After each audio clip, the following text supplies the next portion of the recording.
was a funny moment. I went home and I was like, Dave, we're going to have a baby. And that was exciting. And we were excited and we got ready. I think we decided we just I think we didn't have a spare room at the time because we had roommates. So we set up a crib in the corner. Remember? Yeah, it was like everything was easy. We had that really sweet lady, Adriana, in the neighborhood who wanted to help so that I could go back to work. And she took such care of you guys. And she was our neighbor, from the Philippines, the sweetest lady in the world. We're so happy to find her.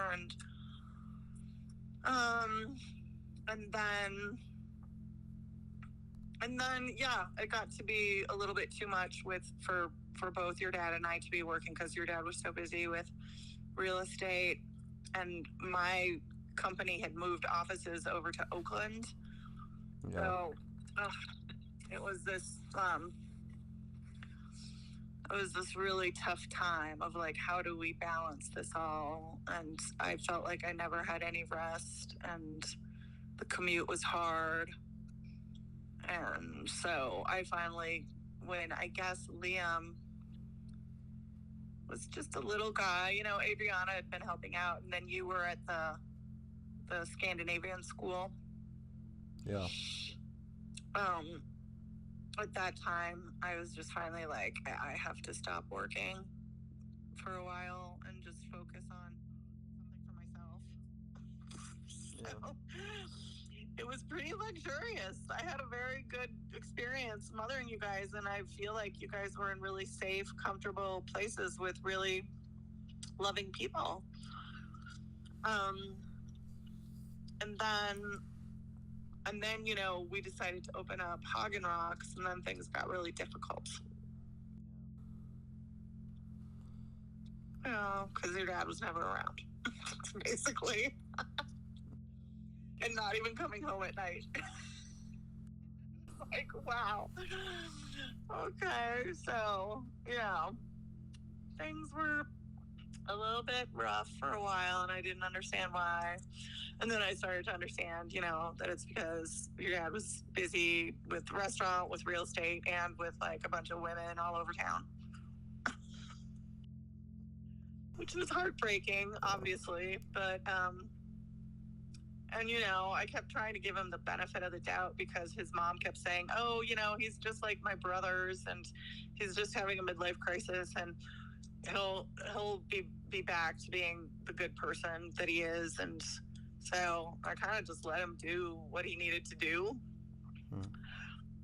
But then, yeah, it got worse because your dad was really getting into drugs. And I don't know why. I think he just felt bad about himself. So, yeah. So at one point it was it just felt dangerous, but then I also felt sorry for him and wanted him to be the person that he was, and would let him keep coming back to the house, and then he would have conversations with me about divorcing and that he should stay in the house, and that would freak me out because all I knew was the house and having you kids, and I couldn't imagine just all of a sudden not having a house to live in with the two of you. And so I thought that was absurd.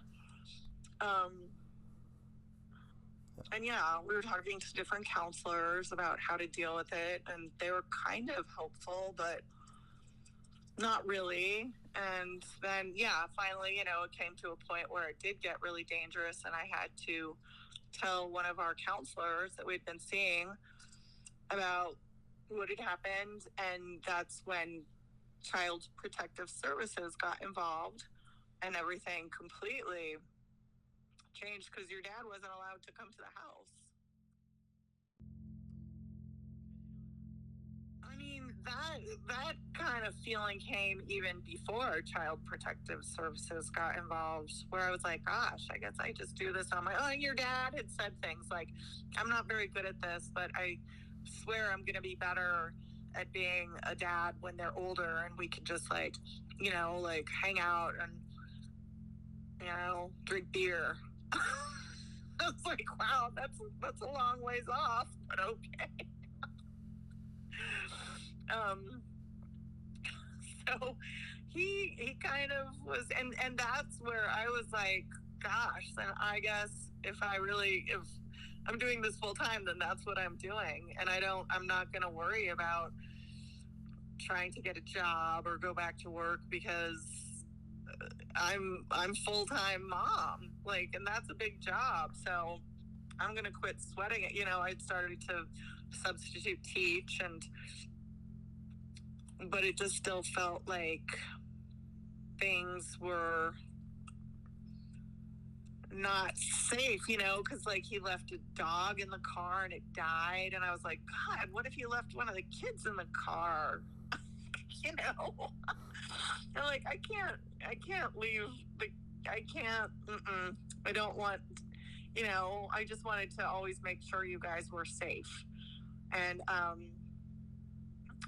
so that's a big responsibility when you feel like you are not only the full-time parent, but you're also in charge of keeping your kids safe, because the person you have children with doesn't always have their head on straight, you know, and sometimes does things like forgets the fact that they left the dog in the car and the dog overheats and dies. So, you know, and he's a little bit unpredictable, and he could never, you know, you couldn't rely on him 100% to be places on time and to keep his schedule straight for things. So that's, you know, before we even ended our marriage, I had just 100% been like, this is my job to make sure that these kids thrive and survive. And I loved it. You know, you guys were amazing. I felt sad that he wasn't around more. I remember I'd take you guys to the park and I'd see, you know, families, and I'd kind of pretend. I'd kind of pretend like Dave was there to make myself feel better.